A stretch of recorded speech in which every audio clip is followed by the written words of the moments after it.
Good morning, everyone on Zoom. Joe.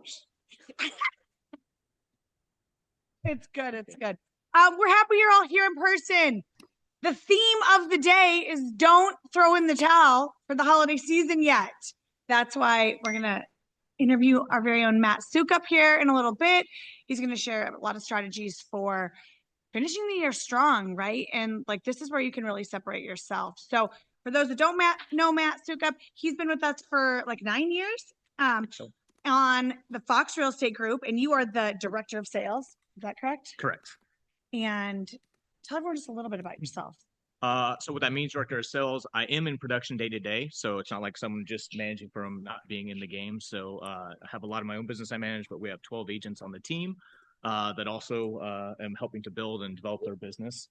And this year wound up about 235 or so deals out of this office. So awesome. I love it. Well, I'm excited for you to share some tips here in a little bit, but let's do some housekeeping and see what's going on this week.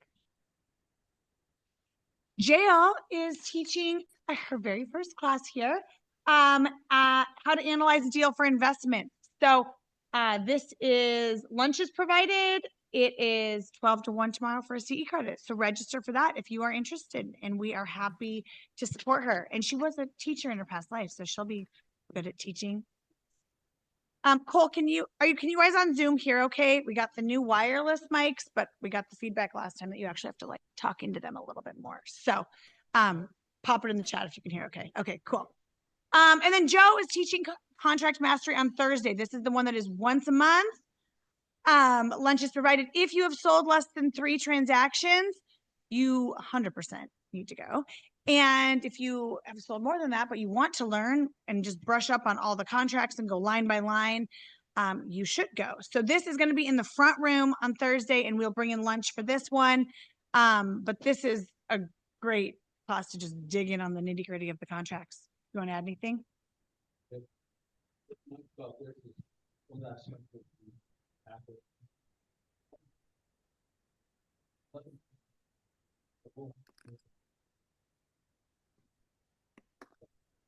Mm-hmm. Yeah. It's more talk about individual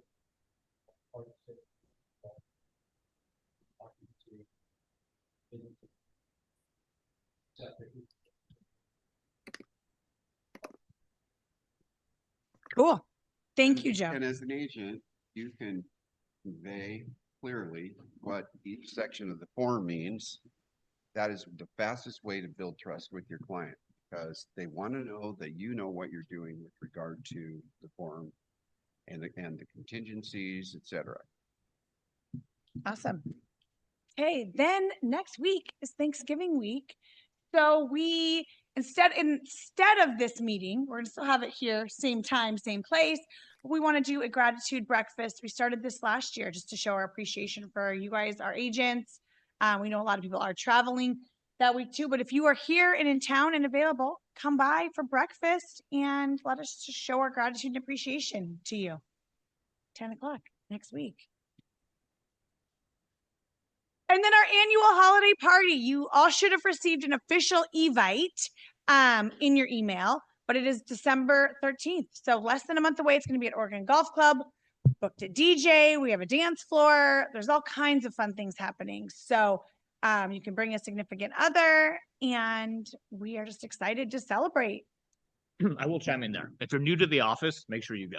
Every year has been a blast and one of the most fun events. So you guys do a good job with that every year. Thanks, Matt. We and love you're that. a good dancer too. I try to stay away from that, but we got my wife is amazing. So yeah, your wife she has is no lack of fun at those. So your wife is one of the most fun people to dance for. But we didn't have a dance floor last year, and that was the only like request was like, okay, this year we definitely need a dance floor. So we have a dance floor and photo booth, all the fun stuff too. So even if you're not like into like drinking or eating or like socializing too much, there'll still be fun stuff to do. So please come. You're not into that stuff. I don't know. We're gonna have axe throwing in the corner. Oh my gosh. And then happy birthday to our November birthday. Sorry, we're a little late on this one, but Michelle, Olivia, Linda, Melissa, Tracy, Jamie, Chris, what day is it? Donna and Bella already happened. So happy birthday, you guys.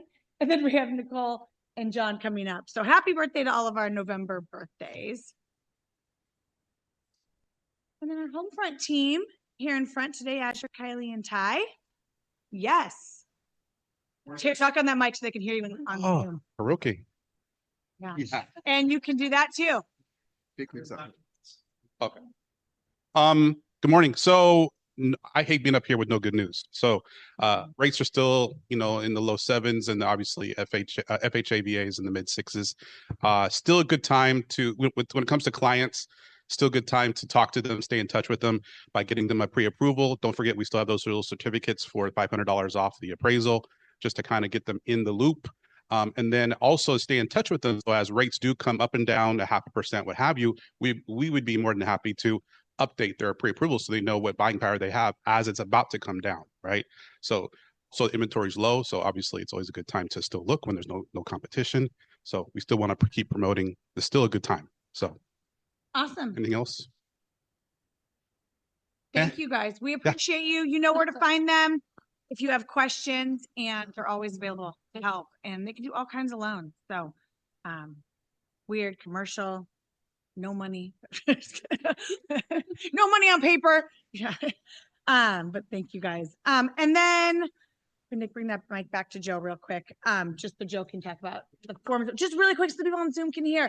But this is for everyone. So ORAF is coming out with their annual forms update. So I know this always draws a lot of. Tis the season for forms updates. So again, there'll be some minor revisions. There'll be a couple of major revisions, some of the representation agreements, and some random things here and there, spelling corrections, formatting, things like that. Nothing too serious, but we'll get an early jump on that. So 11th, everybody's showing up. There'll be a number of classes online that are available, but there's nothing better than a give and take in an open forum. So as many people as we can to get to the 11th, I would much appreciate it. So And there'll probably be updates to the buyer representation agreement. Correct. Right? So that it's Right. important to do that. And then the new form changes will go into effect January. Is that correct? January are when they'll be in the marketplace. Now, I haven't even seen the forms yet. I've seen some. Well, I'm meeting with ORAF tomorrow. We have a meeting tomorrow in the morning. So we'll probably see a synopsis of what is being revised, what is being changed. So I'll have more then, and then I'll share what I know when I know. Okay. Yes. Commercial forms as well. Yeah. There, it is Wednesday. Wednesday, December 11th. Wednesday, December 11th. Okay. Yes, minor detail. All right. Now let's get to the meat and potato. So I'm glad you introduced yourself. So how many transactions will your guys' team do this year? Should be 235 to 240-ish probably that will close this year. We'll have some in escrow that'll carry for next year, but. Awesome. So what are you guys doing now to finish the year strong and not just like throw in the towel in? Here's what I would say. This time of year is personally one of my, I hate it in a lot of ways because I hate the slowdown and the distractions of people, but I also love it because it is a separation time where a lot of people stop doing the activities that are critical to actually be successful. Particularly in real estate. You kind of maybe have heard that, there's a couple of major holidays coming up, but people turn those into kind of hall of months. Yes. And end up taking 2 months off. And, I always feel like, and I tell our team, whenever you become a realtor or agent, you become an entrepreneur, and we're not an employee mentality anymore. And you have to have that. So I have good friends who work jobs, and even though they don't have so much vacation, they also get a lot of time off, and they get extra time off because no one's kind of watching. You're an entrepreneur, you don't get that if you have big goals. And so right now you got to really lay your business, make sure you're really specific with your time, and get those activities that are actually going to build your business. And truly, it's not about almost finishing the year strong. It's about, if you want a successful 2025, you're starting it right now. Hardest part of real estate for anybody is to know that what you do today is 2 or 3 months away. And it's hard. And when you get behind, you're like, why is my January terrible? I mean, last year, I felt like as a team, I think we ended up at 24 deals in January. Personally, I had 6 of those. Those didn't happen in January. That happened because right now I was reaching out, putting seeds out there and developing opportunities. And all of a sudden, January is honestly one of the best months that we have for our team, but it's because of what we're doing now. That's amazing because overall, for most realtors, January is one of the worst months on paper, right? December, January. So let's talk about that. What kinds of things are you guys doing now? Specifically, it's really we are a very in-office team, so we do have people coming in, very Legion specific. This time of year is no better opportunity to reach out to Sphere past clients.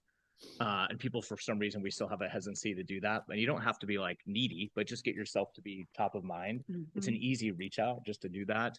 Are you doing holiday specific reach outs or just general, just normal? We do. I mean, it's kind of specific to where the person at is with their Sphere and past clients. We did this year. We've had some client events. We had a big event here last Saturday where we did a photo event. It was amazing. Had a lot of turnout. We had this in a winter wonderland. The tree looks great, but you'd have a little more. Yeah. But we had like 5 trees. It was really fun. And with And that, the best Santa in the Northwest. I heard. we did have the best Santa in the Northwest. I got to tell you a joke real quick after I'll let you know on that.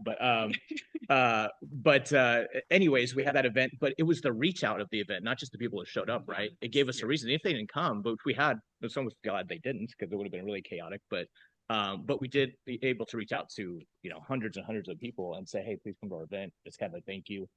And we're going to utilize that next year because I don't think people knew what they were getting into. So we did a video that we're going to send out to our whole database so they can see what it really looked like.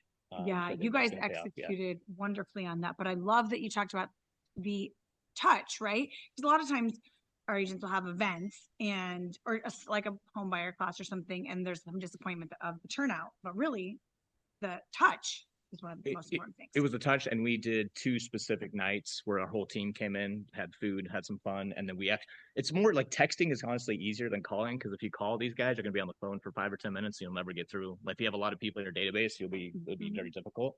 So maybe you're really close people, you would do that, but most of the time we had a nice text we sent out. We sent an email, so we did a lot of work building up to it, so it wouldn't be a thud. And you did that like as a team, like As a let's team, check yeah, it out. yeah. Like Thanksgiving emails and Christmas emails or holiday seasonal. We do have those are automatic. Yes, within our CRM, those are going out. This reach out on top of that, and then personally, I will send out Christmas cards to my entire 9-year database of clients, which is every year kind of a chaotic environment to get all that done. And then also I'll comment. I'm going to change it this year. I literally have texted a good portion of my Sphere and past clients on both Thanksgiving and Christmas, which is a little challenging to do when you get a bigger business. So I think I'll be more a little bit tactful and maybe doing that ahead of time instead of spending so much time trying to get that busted out. But you just got to stay in person. And I wanted to personalize things because generic stuff doesn't look as good. Right. Like this is like, hey, I want to literally make it kind of individualized. But if you want to be top of mind, this is where people are thinking about it. I live in Sherwood, like every 3rd person is a realtor. So you want opportunity, you got to kind of keep yourself in the top of mind awareness. Now, how do you guys help keep the team motivated when, it is starting to people's like friends are off work, right? Sure. Who aren't entrepreneurs and, holiday shopping to be done and all the distractions. One of the best thing you can do is look at your schedule and be honest with yourself because we're realistic. People are going to take more than just Thanksgiving off, right? They may take 3 or 4 days. They may go for a week, but look at the amount of days you're going to work. And then what do you do with those days?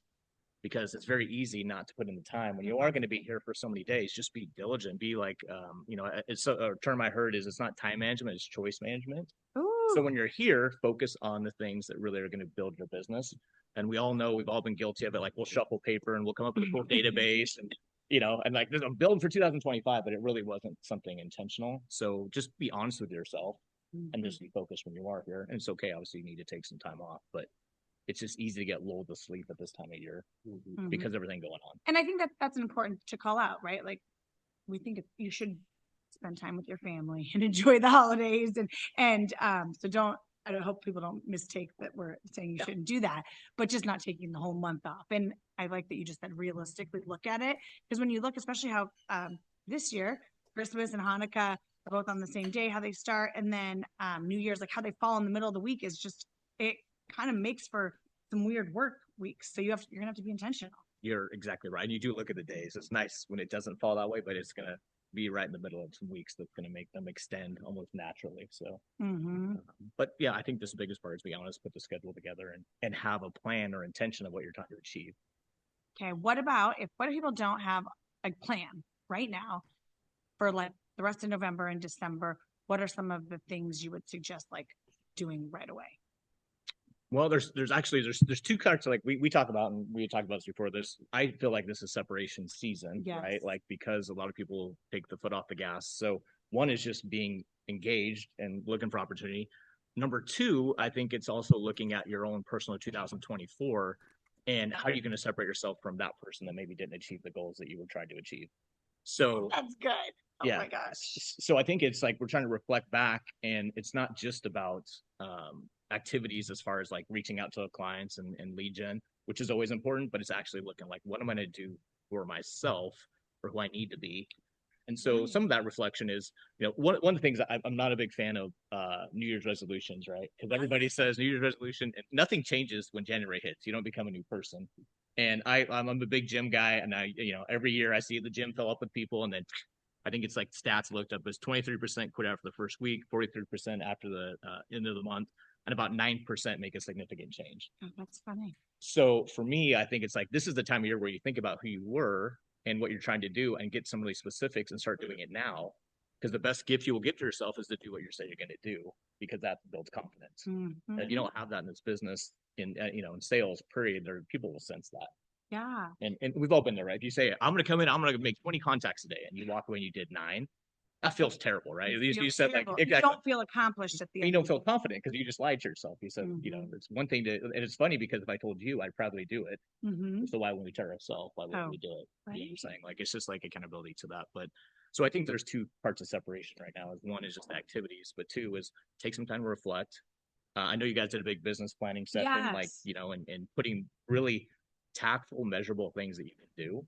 I think that's Mhm. important too. So you can really reflect and see, like, I'm actually doing these activities that I said I would. Yeah, and that's like such a big part of the business planning clinic is looking back at your results for 2024. My brother's a and professional also painter, so he'll bring me paint how you that got he has your left over leads, from other how jobs. you did everything. People would usually paint the whole entire room, and it would probably cost. That's what Matt and I last year. There was an Ed Milet podcast last year. Anyone listens to his podcast that talked about separation season, and we were talking about that. I was like, oh, that was so good. It really resonated. About this time of year, and this is when people can really separate the people who are going to start the year strong versus not. But I had never thought about it in the context of separating yourself and really reflecting on things that you maybe uncovered in the business planning clinic, and like staying motivated to take that action. And I think one of our learning curves as a team, and I take accountability for this too, because my job is to lead them. We create good plans.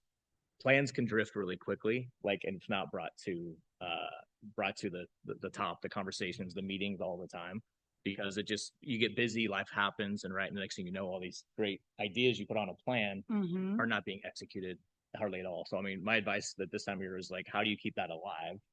And then maybe the plan doesn't work. If you're really doing the plan, you're not getting the results. But a lot of times we never execute the plan. So I think for our learning this year, we have a couple of things in place to make sure that doesn't kind of slide off a bit. And we've had some really successful agents, but we also want to make sure that, no one left behind because we didn't execute that. Yeah. What are some things that when you reflect back on the team for 2024, what are some things that you're going to do differently or better in 2025? As far as how I lead them, or both, how you, but also how the team, like maybe activities that the team are going to do. I think one is, and we have coaching sessions, is to make sure that we bring that plan more often. It's actually going to be up in everybody's space this year. Like every single person will have in front of them. And a couple agents who did this year, guess what? They ended up, we have a 22-year-old, agent on our team who is insane amount of, opportunity that he's created, and will do big numbers for, 22 years old. But he has a really good plan. He also did something more of a vision, and he's pretty clear on what he wants to do. So it's like you can see the connection between what he's doing. He also works very hard. So, he also is putting a lot of time to make that happen. But I think making sure that doesn't die off, we're measuring against it on a consistent basis, so that doesn't kind of slide off the back. And I've been to so many different trainings and whatever, like the end of the day, this business is not difficult as far as like the activities that will make you successful. They're difficult because they're stuff that we don't want to do. Right. So, I mean, lead generation, and it's tough when you're a new agent, there's probably a lot of new agents that are on here, is like, where am I going to get the business? And I think that's for the newer agents who join us, just understanding, like, you can't work an online lead at 70%. In my experience, you will get about 0. You have to be at 90%. What I mean by 90%, that means is when it comes in, you instantly call. Guess what? After that, you call them again and again, 3 times. I Mhm. tell you right now, everybody's that's gonna make you feel uncomfortable. I guarantee all agents, when I tell them that. I did the other day. I had an online lead coming to me, called, nothing, called again, picked right up on the second call, wasn't mad at me, instantly got an appointment just because I made that one little extra step. I like that. But how many people won't do that because they feel like they're going to offend this person? No, we got to break through. And then once you break through, then are you putting a nice plan together? Do you have an action step, a task that's set up, and a strategic approach to how you're going to follow up with them? And then you got to be on top of that, or all this work you do will end up in nothing. And that's where you spin your wheels. But I don't understand it, And we have a newer guy on our team who he will off online leads. I think he'll end up about 17 or 18 of his like 30 deals. And that's a lot from online leads. Yeah. But I listen to this guy. He's relentless. This guy takes notes. He could tell you about the whole last conversation. So he does all the little details and he's having all the success. And we have some people on our team that have struggled, right? And then like, hey, you don't have a task. How do you even know what to do next? Right. I wouldn't know when to call them. And you're not going to remember your conversation because you should have a lot of those. So I think a lot of that, when you look at the detail that it takes, especially when you're newer, because you maybe don't have the sphere or whatever it may be. But like the 22-year-old, he has no sphere. Like one deal is from sphere. Everything else is from outbound, expireds, online leads, whatever it is. That's all from outbound stuff. Nothing's easy coming in. Wow, that's good. That was going to be my next question is, like, what about if people are like, well, I've touched on my sphere a lot around the holidays. Now what? I'm out of people to touch. So call new people. You got to call new people. Yeah. And I don't know, depending on your lead source. I mean, we do some online leads that, some pay for click stuff. We're not a big fan of circle prospecting, but at the same thing, I looked at our numbers and we actually have a decent amount of circle prospecting, even though we don't do it a ton. There's actually a decent amount of opportunity there. So if you didn't have anybody to call, I mean, it's like, you just got to do outbound stuff. And if you have no business, right? I mean, the one thing I always cross check is if everybody probably puts a goal like for a dollar amount they want to make. And a good cross check is to look yourself in the mirror and say, if I own my business, would I pay that person that much? And ask yourself, am I worth like what activity? That doesn't mean I get to put a 4-hour day in, right? Like that means like if you have no appointment, then you're on the phones. And I know it doesn't sound fun, but you have to be doing enough outbound activity to get enough in the pipeline because most online leads, right, are right now 4 to 6 months, maybe longer. Sean on our team, 1 year it took, online lead, the most coldest online lead you can get, $2.2 million. But that's because he did all the activities. He never let them go. Right? You know how many people would have never saw that deal come to fruit a ton. So it's just like you got to be super diligent about it. But he also spends a lot of time on the phone, so his database is full enough of opportunity to work that. Right. So it's not you're not desperate for the one in the moment when you have correct. Correct. There's nothing good. Best way to solve your business is always to have enough in the database and 3 or 4 escrows because then when one falls out, it's not a disaster. When you have one and one falls out, that feels really bad. Right. Yeah. And I can keep asking Matt questions, but if you guys have any questions, please ask them or Dwight chime in. Okay. So you mentioned this year you're going to be doing more coaching meetings. Did I hear that correctly? More effective coaching meetings. That means, do you combine your reviews with your coaching meetings? Because it looks like you're always sitting with your. We do coaching. Most people are on a once or every 2 weeks. Some of our most senior agents who have got a big business are maybe once a month, but most people are 1 every 2 weeks. And a good coaching session should be more about the development of you and not so much problem solving. So that's one of the things that our coaching turns into a little bit too much of that. So the goal is to make it a little bit more on the bigger picture, and there'll always be a little bit of that because I feel like that's a strength of what we provide. Is there's nothing easy in real estate. There's always problems and challenges, and we get a lot of deals to the finish line because of that online, like that coaching. But at the same point, you can't let that whole session end up being just that because then we're not reflecting on the overall goals, and we get stuck on the today, not the 3, 6, 9 month plan. So you look at their goals for the year and then talk about how they're tracking. Correct. So we do that very well. The details of what they put in their plan, we need to bring to life better. And that's what this year, putting a lot more time. In fact, today we have a meeting where we're going through in a higher level of detail, putting it up in everybody's face just to make sure we all are on point with what we're trying to achieve. So I think you have milestones in your letters of achievement? I wouldn't say we have a direct milestone. We're going to have quarterly check-ins that will be a deep dive into it. And I feel, it's funny because there's like, when we look at our business over the year, it's actually pretty steady. I mean, last year during December, we did 16 deals. Yeah. Right. So it didn't die. We're at 14 now. So when you look at the baseline, there's not a time like what we're saying you should, if you're not in the first quarter, there's a ton of opportunity in the first quarter if you're doing the right stuff now. Right. And so even the seasonality of it, in fact, sometimes summer is a harder time for us because people seem more distracted then, to be honest with you. Like we actually see more in these other times, but I think the business can be pretty consistent if you're doing the right activities. Yeah. And that's important for teams to keep touching your teammates, right? That's why we asked that question, because I'm not sure some teams are actually having those meetings with their teammates enough that they get the cohesion and the momentum that they're looking for throughout the year. I feel like that's super important, Super you know, important. and especially if any agent level that you're at, but if you're newer to this business, that's the part that's going to get you to be accountable. You know, again, stepping from an employee to an entrepreneur is a big step. And I always say the biggest advantage you have, because I came from a food service background, I didn't personally own it, but I work with franchisees. Here's the good thing is that you didn't open a Jamba Juice and you're not $500,000 in debt. The bad thing is you're not $500,000 in debt. Yeah. Because that person motivate. will do anything you can. They have to, right? They don't have a choice because it's detrimental. But here we're like, hey, you get in pretty cheap, right? Like, but yet you can make more than that guy on the Jamba because of the fact of all the opportunity you have on the upside. Yeah. Right. So that's the good part with very low overhead, big picture of it. So I was going to ask you, what do you have in your first quarter events for next year? Do you have any? Good question. We are not a super event based. We kind of do like the holiday one was kind of our big one. We are trying to develop for next year, maybe something that is for referral partners who have given us something. So there may be a special thing for them. But I would say we are not a big event.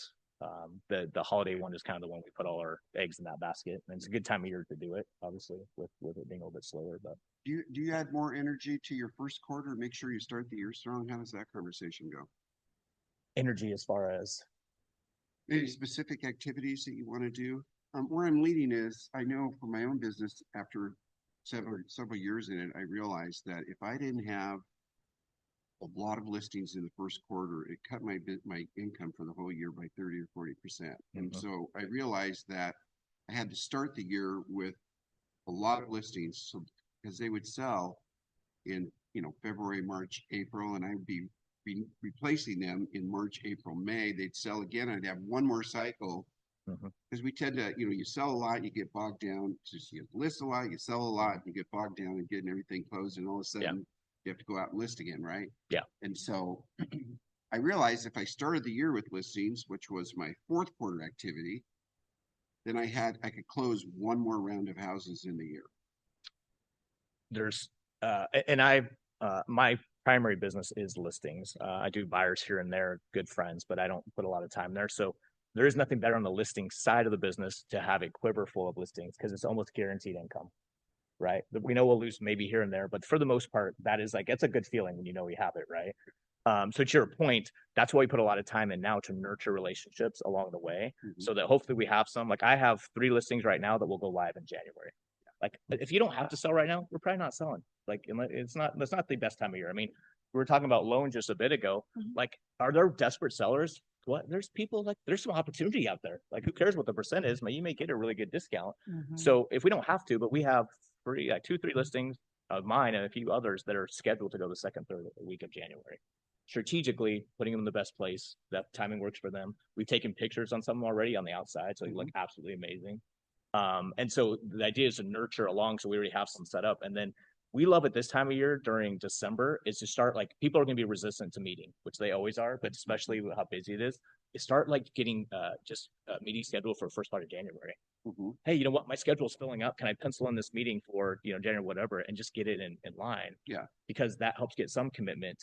And then you start filling that up, and that's what now you have these listings, and now you're already setting up January meetings to get that next phase going. Yeah, I think the main point that I would take from that is you're working in the fourth quarter for your first quarter income. Absolutely. Right? That's your first quarter listings. Yeah. And if you don't do that, how's your year look if you don't start out with a quiver full listing?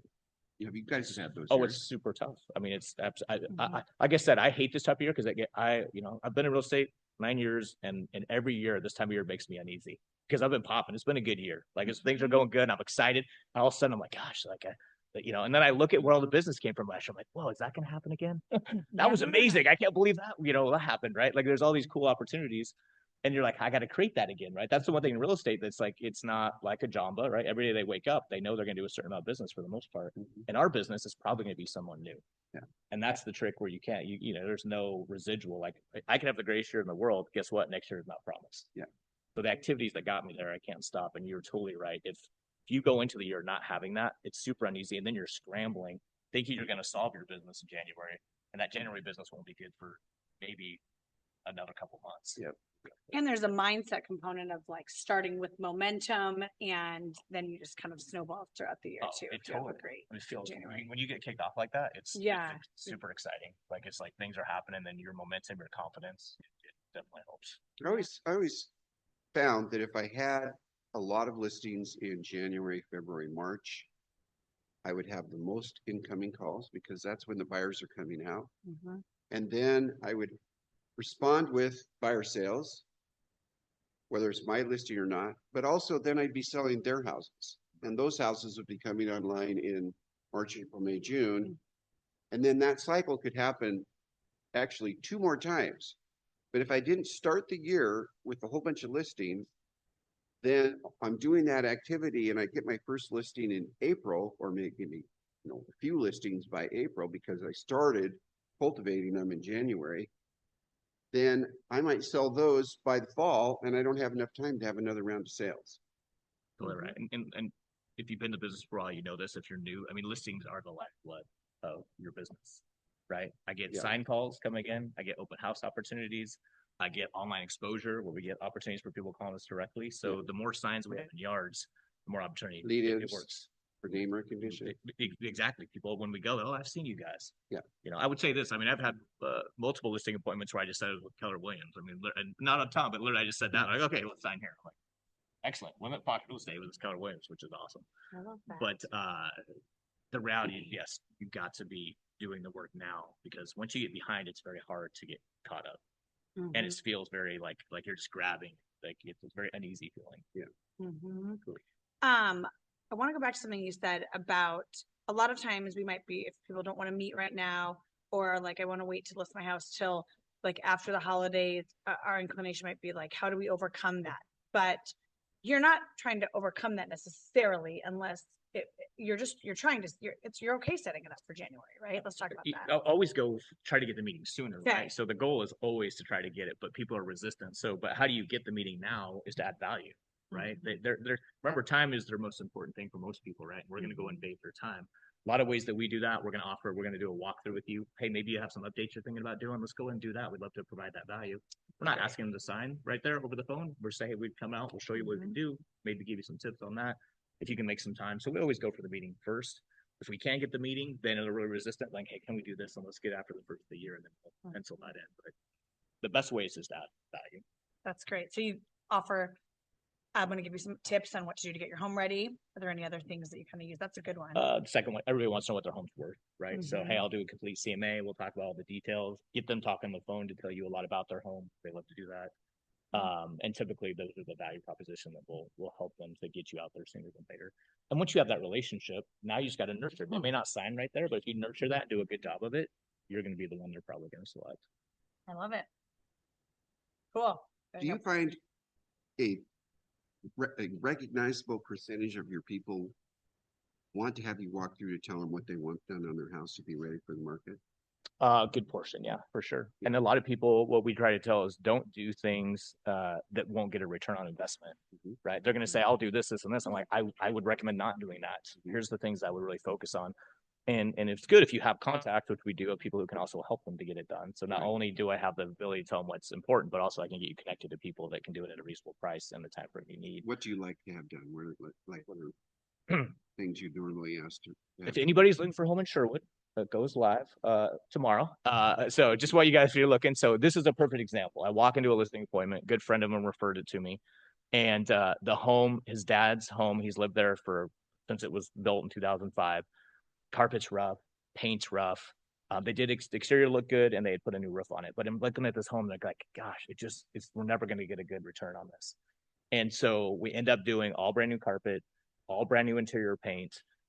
He on his own ended up to redo the hardwood floors, which he got a good deal on, and they were okay, but it really does help. And I went there the other day. It is so different. And the return on that, I feel like for every dollar we invest in stuff like that, we're going to get you at least maybe even a $2. Like, That's what I would say. yeah. So I feel like Carpet. paint, carpet, and those are the things Or that pay off. pets. But it's not, Sure. but yeah, but it's not always easy to get people to see that, right? And at first they were resistant. They're like, "Hey, Dad's kind of tight on money. There's things going on." And as we talked about it, they started seeing it, and then I could talk about some examples, and then get them connected with people who could do it at a reasonable price. And they see it now too. They're like, "Oh my gosh, like it's night and day difference." Yeah. And So you yeah. feel like you can set a higher price? For sure. Absolutely. Like, Yeah. because buyer's mentality is when they see that carpet needs done, they times it times 3 Yeah. and the hassle of it, right? Right. But when it's already done, it's like, gosh, I'm moving in. And we know in this market, most buyers don't have a lot of extra cash anyways. Right. Right. I mean, I'll tell people, hey, remind you, this is $725 house. They may have a $4,000 or $5,000 house payment. And right now they have a $1,200 house payment, right? Yeah. Like, you got to get people to realize what it currently looks like, to understand, like, that's why they'll pay extra, and they can get a loan to have it built in, but they don't have an extra 10 grand to get that work done. Do you guys use our discount at CFM? We don't. I have a carpet guy that Or do you just call your carpet I got guy? the carpet guy. Yeah, he helped me out personally, and this guy is good. And yeah, he's a side hustle guy, and he does amazing work, and the prices are amazing. So So it's good to have a guy. it's have good. A guy, I mean, that's the or most you important. can get a guy from or gal from CFM. It helps, because if you don't, I mean, I'm not saying it's not impossible, but if you're going to standard places to get it done, one, timing is tough, and then cost does get to be pretty tough to see the return on it. Not that there wouldn't be any, but it does get more challenging.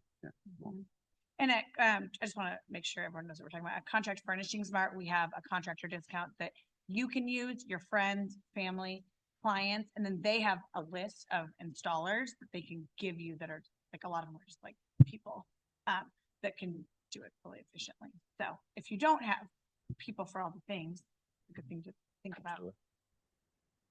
Ezra, did you have something? Yes. What are the trending paint colors off?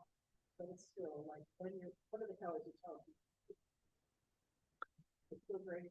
We still see gray has looked great, honestly, like a very light gray. Agreeable Resiquit gray, I think is. So I have a home over in Wilsonville that this is a really good example of seeing the difference. Her primary bedroom is already painted that, but the rest of the house is kind of that 2005 mustardy, like just and a good example of being resistant to like wanting to do it. But then you could see exactly the difference. Like, it looks like a brand new house. This looks like 2005. Right. So typically we're staying along those lines and still have success with it.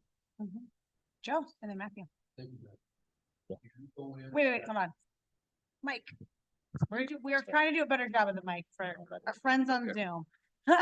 Appreciate your time today. Do you expect on that first meeting to close that listing contract, to sign it? I always have a mentality that there's opportunity to close it. Absolutely. Okay, and you have one week. Your chances of getting an opportunity are always best if you could get it done at the table. So I never leave there without looking for that opportunity. However, and I feel like a strength of our team, I feel like one of my personal strengths has been through my career is I'm pretty relentless at following up with you. Right. Like, I'd rather be over persistent. And if you don't like me for that, I'll take the 1 or 2 losses, because most people see that as an advantage, that you're, on top of your game, provide value after the fact. So if I don't get it there, like, what do I do to keep in touch and provide you stuff beyond what the meeting was?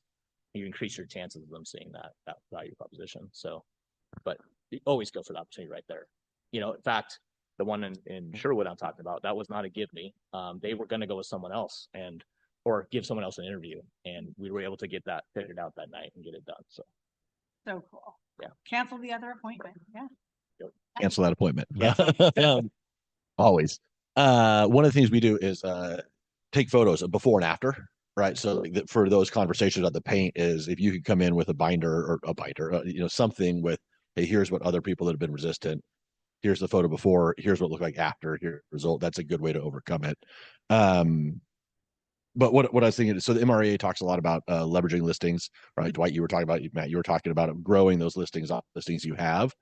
And you talked a lot about your inbound calls, so sign calls, your signs in the yard. Is there anything new you're doing or that you're repeating or doubling down on going into 2025, leverage those and grow those listings?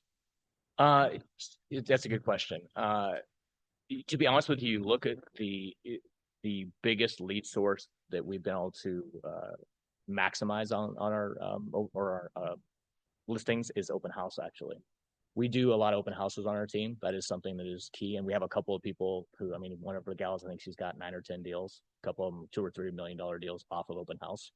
So that we utilize. We do it at a high level.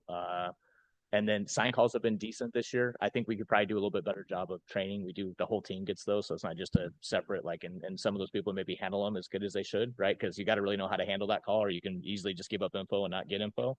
So there's probably some opportunity to improve there. And I think a few of our agents we don't do is the opportunity, if you do an open house, are you door knocking, 10, 20 homes? Like, if you're going to be there, why not, maximize the opportunity? So there's a little bit of work, I think. And like I said, we don't do a ton of circle prospecting. I'm not against it, but we haven't done a ton of that. That may be an opportunity to be a little bit more diligent on that, to look for opportunity as well. One thing we are looking to do, and I'm no expert at this, is to do a little bit more with Facebook and some ads to generate opportunity. So that's something that we're looking to change up a bit. Are you guys paying for leads other than Facebook? We have through Brivity pay per click, which some of those are through Facebook, but we haven't done directly like us doing like around a home and saying we're trying to target this area. We haven't really targeted our sphere per se. I think there's some ways we can be more strategic with that as well. I think that's going to be a big difference as we continue in real estate, is people who are leveraging tech to be more strategic in all of their approaches. I think that there's always going to be the human touch, but like, what can you use tech for just to work smarter? Yeah. I think one thing you were saying, the one thing we have changed a bit is we've always done video at some level, but we've added more video than we've ever done. It's a little tricky as you get into that. Like, we feel like we get a lot more play on social media. And so if you get it shot in a vertical format, which doesn't look great in horizontal, right, when you put it on online, but most people are looking, I think, on Instagram, Facebook, and that's where we're seeing a lot of activity. And when we have a fairly good sized team, right, if I take one video, well, it's a team listing, right? So we're all sharing that. And so now you're getting a lot of impressions, and that's a branding play too, right? I mean, looks really good, and we're doing some really good production, really looks sharp. So you guys do a really good job on your team of honing in on skills and like practicing like listing presentations, buyer presentations. Tell everyone like what that looks like on your team. So I tell you, we have scripting, which scripting can be outright where we're scripting. Some days it's scripting / problem solving. So Monday, Wednesday, and Friday, we have a session, 9 to 9:30. On Thursday, we have a team up in Vancouver. We do a Thursday call that also will have a little bit of problem solving as both sides, and then also about a 10 or 15-minute message of something that we're trying to bring to the table to teach both sides. So, highly encourage all agents, especially newer agents, that plug into that, because that's the gap. They're like, why am I not making progress? Well, you're not here you got to be here so you can learn all this, because there's a lot of learning that happens there. If you want to become buyer certified or listing certified, we had a new agent join our team. We have a whole video system, and also they go and watch someone do it, but then they ultimately present to me, and I'm their buyer client. And then most people saw on the buy side, and when they go to the listing side, we have a whole academy that basically to get them prepared, because it is a big difference.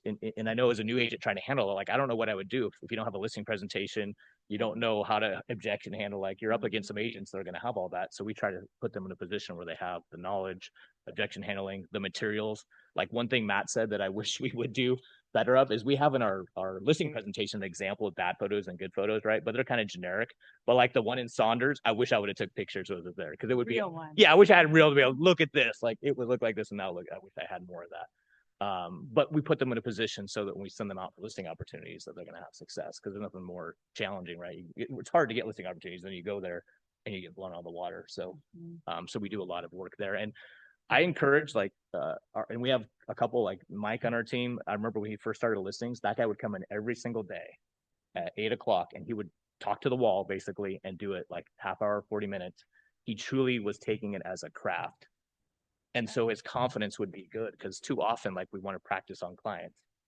And remember how much money they're paying us, right? That's the thing. When you go from buy side to list side, I know in the new way, the buyer could pay us, but it hasn't been happening, which is good. But when you ask someone to pay you that much money, you better be on your game, right? You can't be in there not confident and be all over the place. And the only way to make that happen is to practice behind the scenes. Yeah, you guys do a really good job of that, of the agents, they are skilled by the time they're getting. We try to, yeah. And if they have a tough situation, we role play it beforehand. So don't hop on the phone cold. The reality is we're in constant negotiations, right, with the other side. our own clients don't tell us all the stuff all the time, right? Like what's going on. So we got to help them understand, right? So we got to help them walk the path. I always use, this is my example, and my team probably gets tired of hearing it, but I say we're like the Sherpa for our clients. We've got to walk them. We got to take them to Mount Everest. And because if you don't, and you don't lead them, they will lead you. And you will go down a very windy path that maybe has no paycheck at the end. Yeah, I don't want to go down that. Well, I mean, it's just honest. Like you have to help them to see it, and they have roadblocks in their head, and your goal is to try to get through the roadblocks. And so, I don't think when people get in real estate, they think about that part. Like, hey, I really got to be a leader.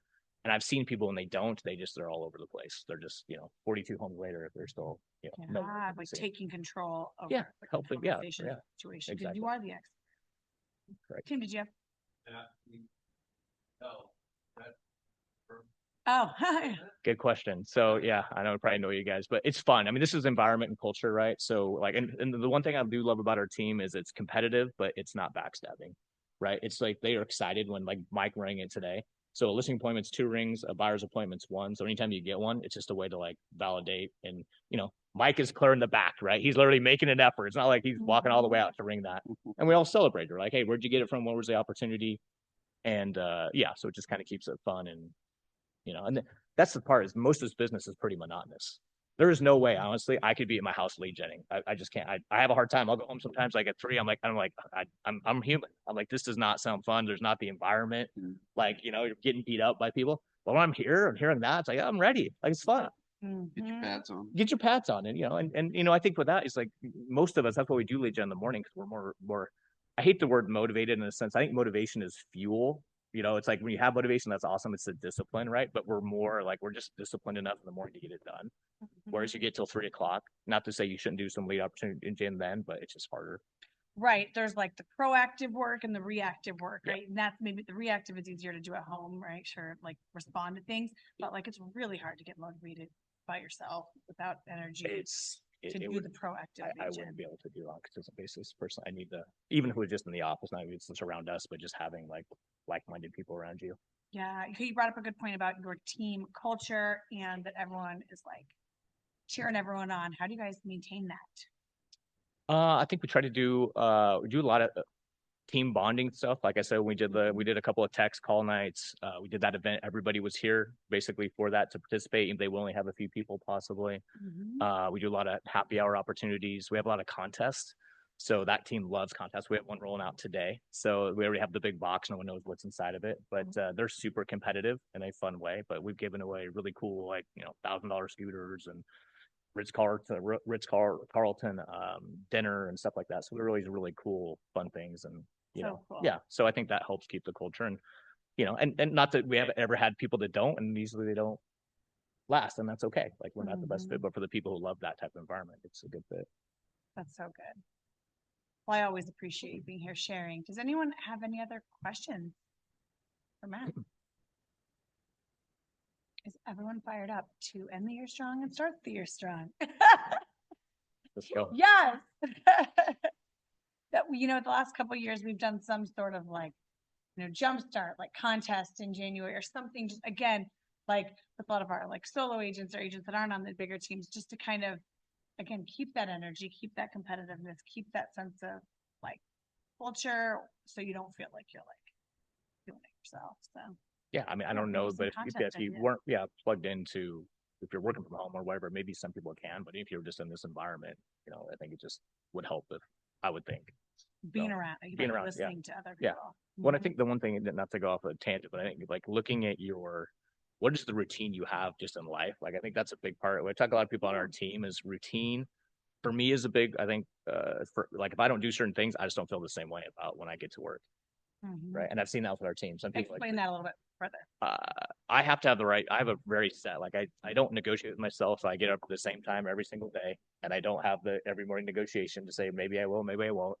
I just make that a standard. And then I have a workout program. And so it's if I don't do one of those things, it just makes me not in the same mentality. And I've seen that with our team. I had someone on our team where they were like, I didn't go today. And you just didn't have the same energy, the same drive. And when you can get consistent like that, you can't discount how important that is to just you being in the right mindset and mentality.